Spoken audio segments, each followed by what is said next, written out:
Bonjour à tous, Sullivan Jous. Je me trouve actuellement devant la préfecture de Bobigny, dont je sors à l'instant avec l'équipe d'investigation.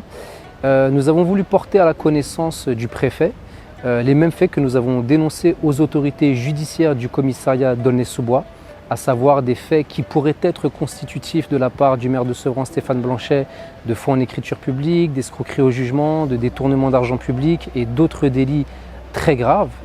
Et nous avons été très bien reçus par les agents d'accueil, par les fonctionnaires de police qui sont venus à notre rencontre pour savoir pourquoi nous étions présents dans les lieux. Ils ont, au vu de la gravité des faits que l'on dénonçait, avec les documents à l'appui qui apportent une certaine matérialité des faits, ils ont pris la tâche directement auprès du préfet de la Seine-Saint-Denis, c'est ce qu'ils nous ont dit en tout cas, et qui aurait dit de sa bouche qu'il ne souhaitait pas nous recevoir, ni même nous donner un rendez-vous. Si je puis m'exprimer ainsi, c'est un peu circuler, il n'y a rien à voir. Alors nous sortons avec une grande frustration de la préfecture de Bobigny parce que dans nos villes, dans nos quartiers sensibles, dans nos quartiers populaires, on nous demande très souvent d'être attachés aux valeurs de la République. On compare même parfois nos quartiers à des zones de non-droit.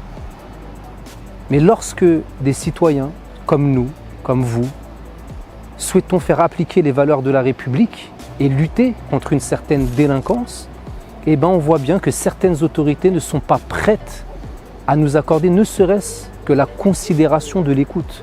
Nous n'avons pas demandé grand-chose, nous avons demandé à être entendus quelques minutes, même pas forcément par le préfet directement, mais par quelqu'un de son cabinet, chose qui nous a été refusée.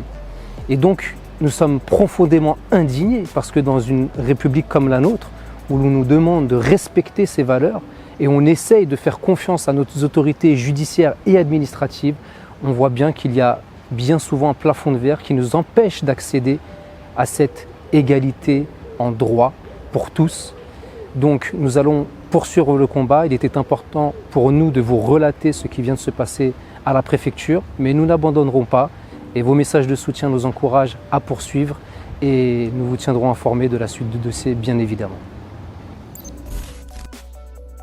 Rappelons-nous ce que disait un lanceur d'alerte de Sevran sur ce genre de personnes. Des élus et des employés municipaux qui forment un clan et qui aujourd'hui sont considérés, on peut le dire, comme des mafieux. D'où le surnom qui leur a été donné par beaucoup d'habitants, des délinquants à col blanc. Je viens au conseil municipal et je distribue à chaque élu présent une pochette qui contient en fait des dossiers pour lancer l'alerte sur la ville par rapport au clan mafieux dont je vous ai parlé. 2 heures après le conseil municipal, précisément à 22h43, ma vie va complètement basculer. Je suis menacé de mort ainsi que ma famille par Hakim. Et là, les choses sérieuses vont commencer jusqu'à aujourd'hui. Je suis menacé constamment avec les membres de mon collectif depuis 7 ans. Et les services de l'État et la justice, pour l'instant, n'ont rien fait. C'est pour cela que nous appelons ces gens-là les intouchables. Oui, je suis souvent victime de violences physiques, hélas, parce que je me déplace beaucoup dans la ville. Et donc, ils nous disent qu'ils sont proches du pouvoir. Oui, depuis le préfet Lambert, tous les préfets ont été alertés plusieurs fois. Que vous répondent ces préfets? Ils nous répondent qu'ils ont bien eu connaissance de nos courriers. Mais pour l'instant, le mal continue. Est-ce que c'est vraiment vrai que nos agresseurs sont protégés par la préfecture, par les ministères? Monsieur le préfet, faites-vous partie des personnes qui passent sous silence de graves infractions et en protègent les auteurs ?